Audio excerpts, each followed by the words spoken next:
Mesdames, Messieurs, bonjour et surtout bienvenue à notre bulletin d'actualité locale et régionale. Ici Lydia Jacques. Cette semaine, nos invités sont Yves Charlebois et Véronique Komlosy. En ce qui a trait à Véronique Komlosy, qui a enseigné pendant de nombreuses années dans la région, elle est d'ailleurs artiste peintre, technique mixte et native aussi de Plessisville. Aujourd'hui, elle habite du côté du mont Saint-Hilaire, mais elle nous rend visite quand même au moins une fois par mois. Nous avons tout de même des nouvelles récentes de Véronique. Alors dernièrement, elle a remporté la médaille d'argent au concours 2021 au Mondial Arc Academia, qui est une association française. Alors pour l'instant, voici donc vos nouvelles. En manchette, disons que le gala, le manufacturier Mauricie Centre du Québec, dévoile ses grands gagnants. En effet, c'est le 27 avril dernier que le gala a honoré les grands gagnants devant 300 décideurs socio-économiques et manufacturiers du côté de Trois-Rivières.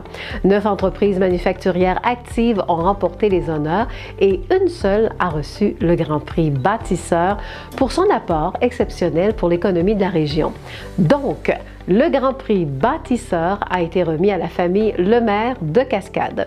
En recevant le prix, Alain Lemaire, qui est le cofondateur et président exécutif du conseil d'administration de l'entreprise Cascade, a déclaré, et je cite, « Il y a près de 60 ans, mes frères et moi embarquions dans cette grande aventure qui allait devenir toute notre vie.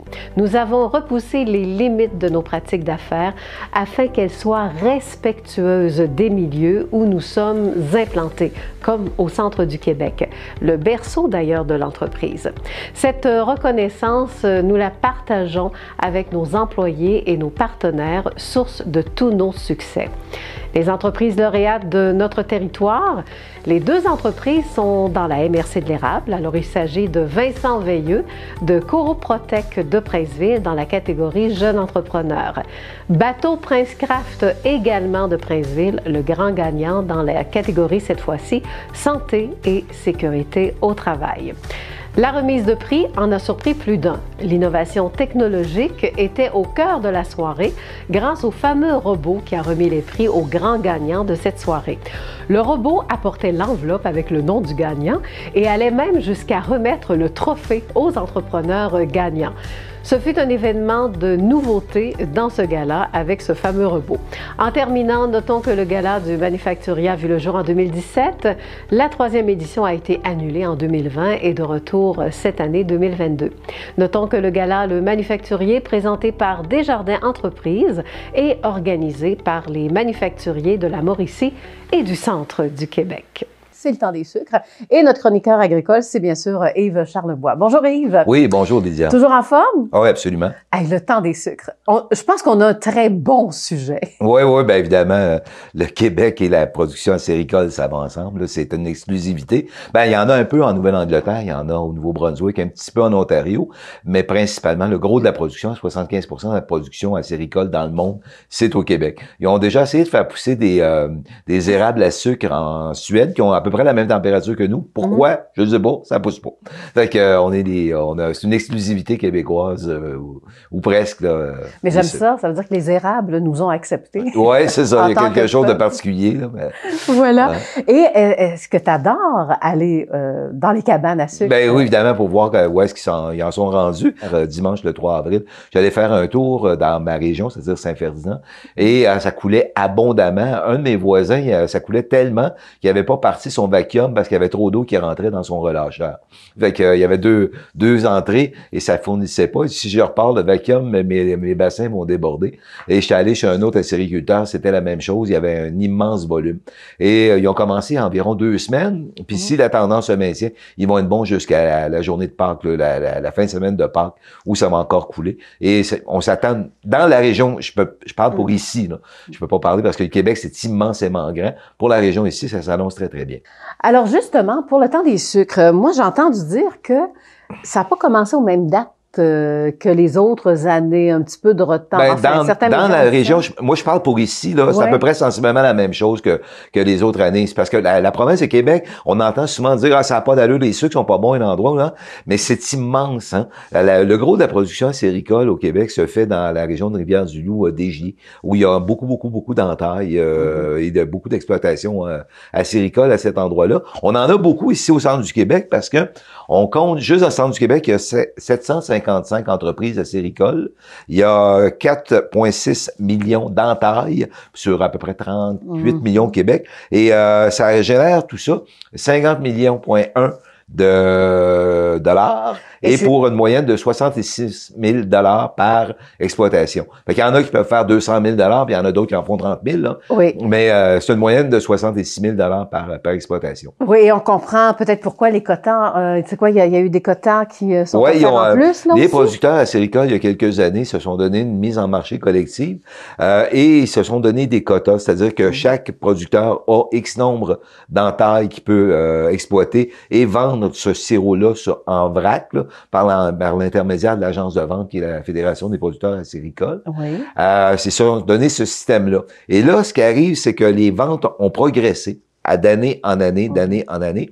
Et là, l'année dernière, on a distribué du quota aux producteurs qui en avaient besoin, qui en voulaient d'en avoir plus pour pouvoir en tailler davantage. Et ça va encore plus loin parce que d'ici 2024, il va y avoir 1500 nouvelles entreprises acéricoles au Québec. Pour donner une idée, il y a preneur. Oui, absolument. Pour vous donner une idée, grosso modo, il y a une vingtaine d'années, on disait, il y avait à peu près 18 millions, 20 millions d'entailles. On disait au Québec, on est capable, on a un potentiel pour aller jusqu'à 35 millions. Fait que ça, c'était il y a 20 ans. Oui. Et on prévoit, en exploitation, on prévoit en 2024 58 millions d'entailles. Fait que si on parle d'une moyenne de 3 livres à l'entaille, 58 millions, ça commence à faire beaucoup de sirop. Puis les acheteurs de sirop, si on recule il y a 30 ans, il y en avait à peu près une dizaine au Québec. Là, ils sont au-dessus de 200 qui achètent. Il y avait des petites entreprises à l'époque, mais à ce temps, vous regardez, vous êtes allé à Thetford Mine, tout près de la cache du domaine, ça s'appelle la Appalache Nature. C'est immense comme entreprise. Ils font de la transformation de sucre, de sirop en conserve, du beurre d'érable. Ils font plein de choses. Et c'est immense. C'est une entreprise française qui était spécialisée qui sont les plus grands distributeurs de miel en Europe. Ils ont flairé à bonne affaire le sirop d'érable, le miel, ça va ensemble. Oui. Comme ils sont déjà sur les tablettes de tous les grands magasins partout, ils se sont associés avec les cousins Dubois à Black Lake, qui étaient à Black Lake à l'époque, et ils ont formé Appalache Nature, qui est devenue une entreprise. Je peux pas parler en termes de pieds carrés, mais si vous passez devant, là, c'est sur la 9e avenue, 9e rue à Thetford Mine. Vous allez voir, c'est immense. C'en est un parmi tant d'autres. Le plus gros acheteur de sirop d'érable au Québec, c'est les industries Bernard à Saint-Victor-de-Beauce. Eux autres, c'était quasiment presque 20% de la production du Québec passe là. Ils ont des kits de chargement, c'est extrêmement bien organisé de ce côté-là. Ils vendent partout dans le monde. Ils vendent en Corée, puis ils vendent en Nouvelle-Angleterre, ils vendent partout aux États-Unis. C'est ça. Est-ce que c'est pour ça qu'on augmente les quotas? Parce que le milieu international est un joueur important. Oui, parce que nous, on consomme à peine 15% de ce qu'on produit. C'est les Québécois. On en consomme, mais tu sais, sinon on serait tous diabétiques si on consommait tout.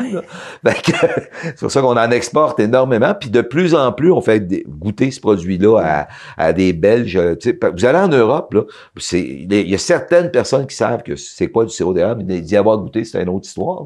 C'est pas tout le monde qui connaît le produit, là, loin de là. Donc, c'est le même phénomène que la poutine, dans le fond. Ouais, là, ils ont rendu avec des poutineries à Paris, là, j'ai vu ça, là. Oui, c'est ça. Alors, on est en train de faire la même chose. Mais au moins, on a la production pour fournir l'international. Oh, oui, absolument. Et là, ce qui est arrivé aussi, le printemps dernier, c'était vraiment mauvais partout au Québec en termes de récolte. Ouais. Fait que la réserve a baissé considérablement. La banque de sirop d'érable est à Laurierville en passant. Là, la fédération disait, là, je sais pas où ils s'en vont, là, ils veulent agrandir l'entrepôt, mais peut-être pas au même endroit. Ils vont peut-être avoir 2 sites d'entreposage, là, je sais pas. Mais présentement, c'est immensément grand. C'est une ancienne usine de meubles, je crois, et ils ont agrandi depuis qu'ils sont là. Et tout ça. Fait que toujours. Mais s'ils veulent agrandir, c'est parce que l'entrepôt actuellement est vide, c'est ça? Ouais, pas qu'il est vide, c'est parce que on prévoit d'année en année, il va toujours avoir plus de production. Fait que veut pas, ça va prendre de plus en plus d'espace pour l'entreposer. Et le sirop, on le récolte juste au printemps, mais on en vend au mois de décembre. Fait que, tu sais, c'est un produit qui est 12 mois par année, là. Qui se conserve très bien. Il se conserve en baril pendant des années. Oui. Puis là, ce qui est arrivé, je parlais avec des producteurs hier, ça fait des années que tu vas porter ton sirop à cet endroit-là, tant qu'il n'est pas vendu comme tel, tu n'es pas rémunéré. Fait que tu peux avoir 35 barils, il y en a 5 qui sont pas encore vendus. C'est sur la moyenne québécoise. Ça fait que là, c'est arrivé avant Noël, ils ont reçu un chèque parce que c'était vendu, puis ils en ont reçu un autre en janvier, il y avait encore le restant était vendu. Ben, ça dépend des producteurs, là. C'est X nombre de barils ou X nombre de livres, là, tout simplement. Fait que c'est là qu'on s'en va de ce côté-là. Oui, ça va très, très bien. Oui. Tu sais, au niveau de la production, la technologie aussi, ça n'arrête pas. Saint-Ferdinand. On est loin des raquettes et des choses. Oui. Saint-Ferdinand, si vous passez près du restaurant Le Pouce à Irlande. Oui, juste à côté.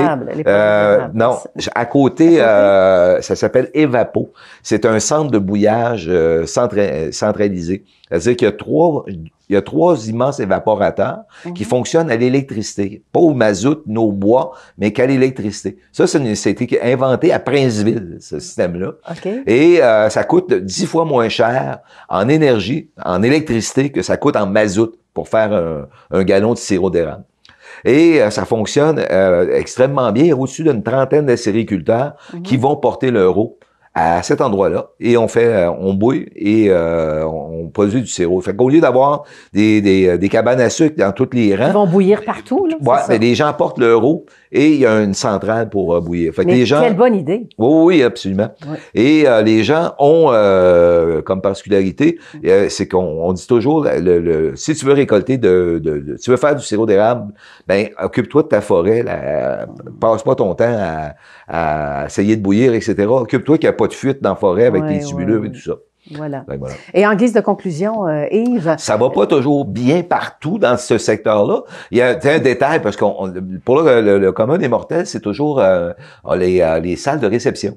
Et là, il y a un petit problème cette année, il y a un manque de personnel à 2 endroits. Tu sais, j'en ai répertorié 2 en fin de semaine.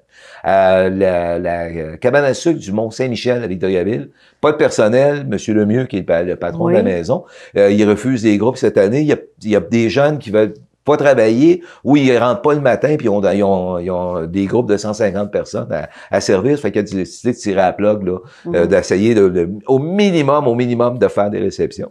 Un autre bel endroit, en Beauce, c'est à Frampton. Qui est la cabane à pierre, qui est de toute beauté. Qui est très populaire aussi. Ouais, c'est ça. Il y a un foyer à 4 côtés. Puis en tout cas, c'est vraiment très, très beau. Aussi, il vient de vendre la boutique, Monsieur Fauché. Il y a 2 érablières. Il y en a une à Rigaud aussi pour de la réception. Et les nouveaux propriétaires, ils ont dit, on n'est pas capable d'avoir de main d'œuvre. On fera pas de repas de cabane à sucre. Tu sais, ça va. Dommage. Ça va là, de ce côté-là. Ouais. Et la question qui tue. Quel est quand on dit que j'ai le meilleur sirop d'érable, est-ce qu'on peut dire ça? Ben, c'est quoi un bon sirop? Ben, un bon sirop, c'est un sirop qui a un petit goût de caramel et de vanille. Puis ça prend normalement, parce que là, je vais pas passer un grand débat. Normalement, ça prend des érables à sucre, pas des érables rouges. Le sirop vient des érables à sucre. Donc normalement, les purs et durs vont vous dire ça prend des érablières avec que des érables à sucre. Parce qu'il y a de la clim, là. Ouais, et principalement, je vais prêcher pour ma paroisse. En montagne, également, ça donne un meilleur goût qu'un sirop sur les plaines du Saint-Laurent. Bon. Est-ce que le sirop de bouleau, parce qu'il y a quand même beaucoup de bouleau dans le coin aussi, est-ce que ça va devenir aussi populaire que le sirop d'érable? J'en ai goûté une fois au marché aux puces d'affaires de même, mais je pense qu'ils se mettront pas riches avec ça. Okay. Mais au moins, moi, ce que je suis contente... Non, ça fait un sirop, là, ça fait un produit sucrant. Oui, puis je suis contente parce que même maintenant, dans les épiceries, on peut boire de l'eau d'érable. Ça se vend maintenant. Oui, absolument. Entre autres, dans les produits d'érable. Entre autres, un citoyen de Stéphane Nollet. qui est de Saint-Ferdinand, et copropriétaire de Maple 3, Maple 3, tu sais, il y a un jeu de mots. Ils font ça en tétrapack, comme le jus Oasis, là. C'est très bon. Ouais, puis ils ont la version eau pétillante, ils ont la version avec certains arômes à l'intérieur. Ils l'ont même en canette là, conventionnelle. Alors voilà, ça complète cette magnifique entrevue avec notre chroniqueur agricole, donc Yves Charlebois. Je vais vous présenter une invitée qui a gagné une médaille d'argent du monde au concours 2021 au Mondial Arc Academy ou Academia. C'est une association qui est française, on aura l'occasion d'y revenir, mais vous allez la reconnaître et en plus, ça fait très, très, très longtemps que vous ne l'avez pas vue. Elle a enseigné à la polyvalente, donc le Boisé, pendant 22 ans et j'ai nommé Véronique Komlosy. C'est bien ça? J'ai bien prononcé votre nom de famille, Véronique? Très bien, parfaitement bien. Bon, Véronique, bonjour et re-bienvenue dans la région virtuellement, mais ça nous fait toujours plaisir de vous revoir. Et pendant 22 ans, vous en avez eu des étudiants en art, hein? Oh, qu'il y en a eu beaucoup qui ont passé. Je me rappelle vraiment pas des noms. Quelques-uns m'ont marqué.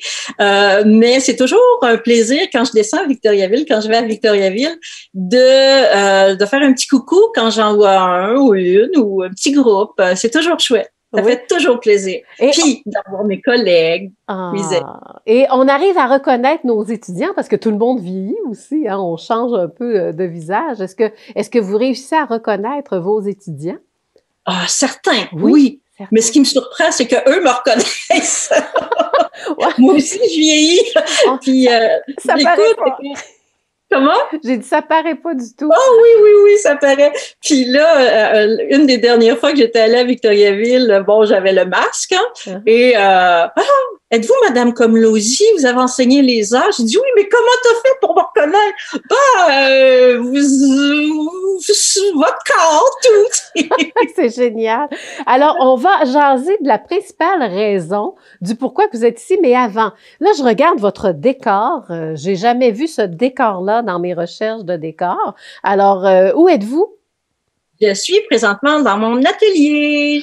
Oh! Dans mon atelier sous-sol de ma maison que j'ai adapté pour que ce soit vraiment très fonctionnel pour peindre, pour faire mes commandes, petit et très grand format.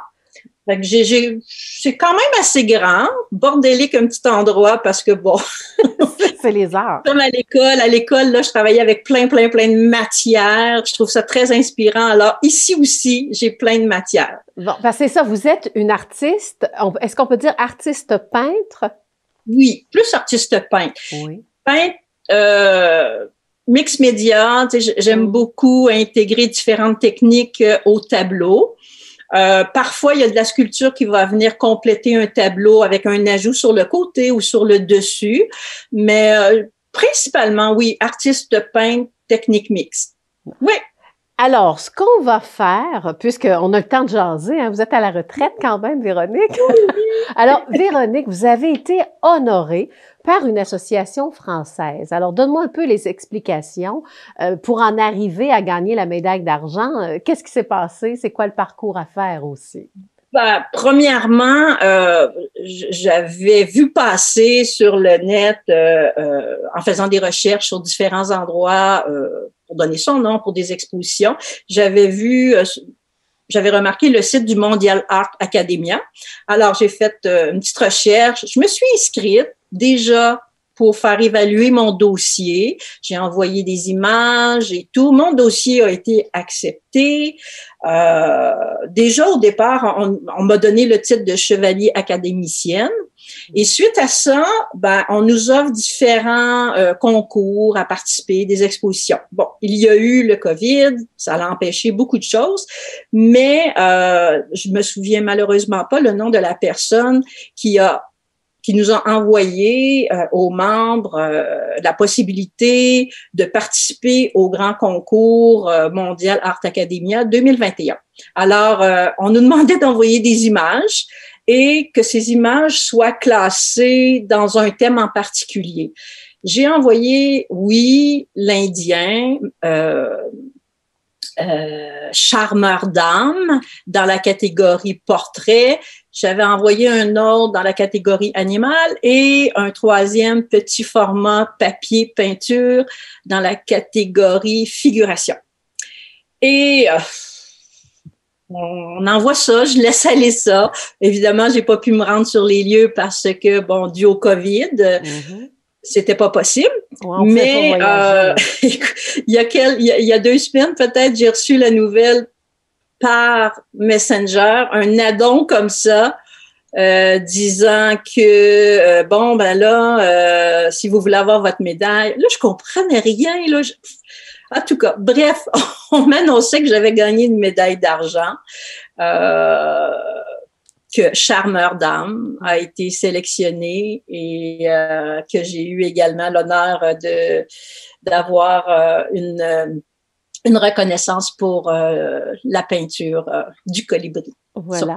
Et cette association-là, Art Académie ou Academia, c'est quoi? C'est en honneur des artistes qui performent? C'est une association française? Oui, des artistes qui performent, faire promouvoir les arts internationaux, soulever la curiosité des gens aussi, inciter les gens à aller voir, à aller voter, puis aux artistes aussi à participer pour se faire reconnaître de plus en plus, à plus large éventail. Oui, et pour quelle raison on vous a dit que c'est justement Charmeur d'âme qu'on a choisi à cause de la signification? Je n'ai pas vu les commentaires. J'ai pas demandé non plus.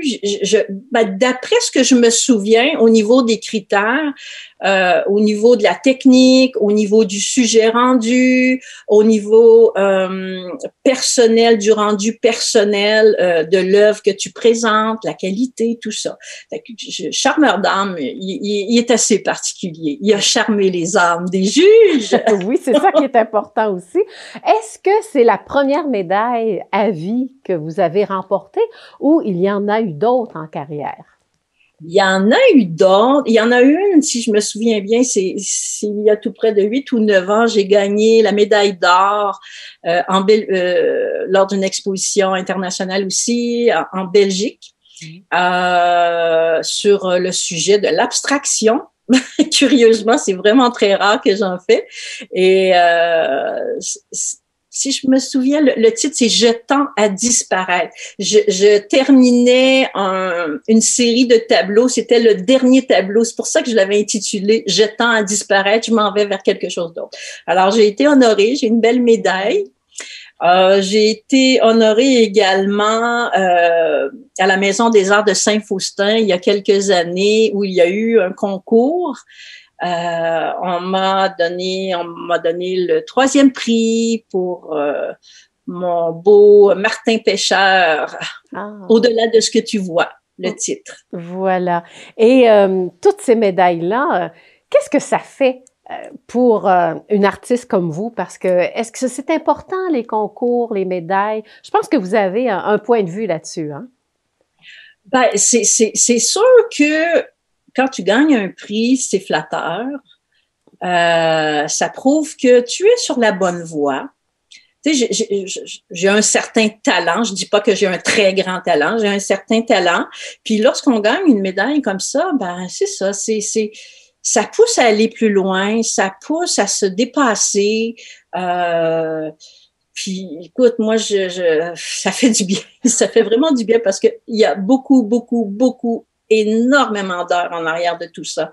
Il y en a qui pensent que on peint un tableau, c'est pour le plaisir, vite. Mais non, en tout cas, pas moi. Moi, j'ai des heures et des heures et des recherches que je fais.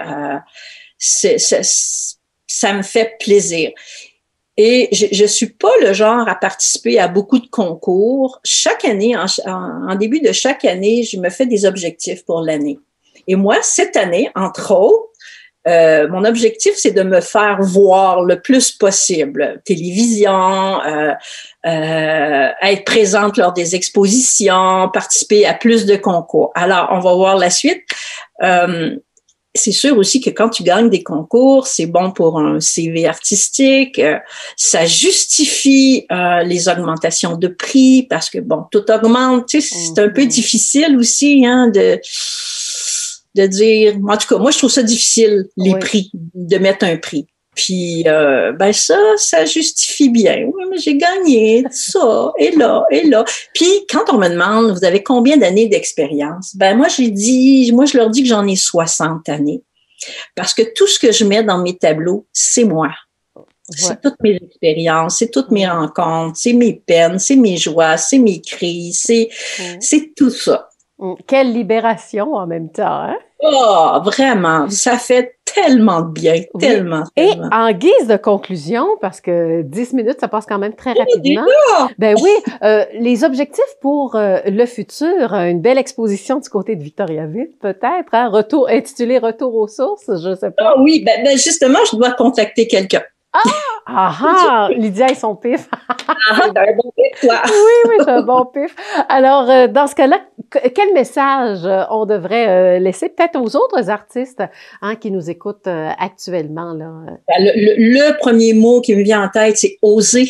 Oser être, oser vous exprimer, oser essayer. Il y en a qui veulent absolument faire comme quelqu'un d'autre, qui veut absolument avoir la même technique qu'un autre, mais ça marche pas. Tu sais, j'ai lu à quelque part il y a pas longtemps, essaie pas de faire pareil comme moi.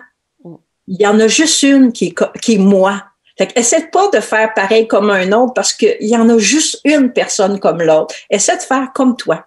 Puis expérimente des essais, des erreurs, qui sont jamais des erreurs finalement, qui sont juste un petit pas de plus vers quelque chose de nouveau que tu vas créer. Amuse-toi. Voilà, savoir faire la différence. Ben merci beaucoup pour cette belle générosité. Alors Véronique Komlosy, je vous remercie et je vous rappelle qu'elle s'est méritée donc par une association française Arc Academia le concours 2021 qui est bien sûr un concours mondial. Érable en bref se termine ici. Là-dessus, passez une bonne semaine. Et si vous voulez revoir nos émissions, elles sont disponibles sur notre site web tvce.org. Merci d'encourager votre TVCE pour vos nouvelles locales et régionales. Et toute l'équipe de la TVCE vous souhaite une excellente semaine. Et si vous avez des scoops, communiquez avec nous. Il nous fera plaisir d'en parler, évidemment.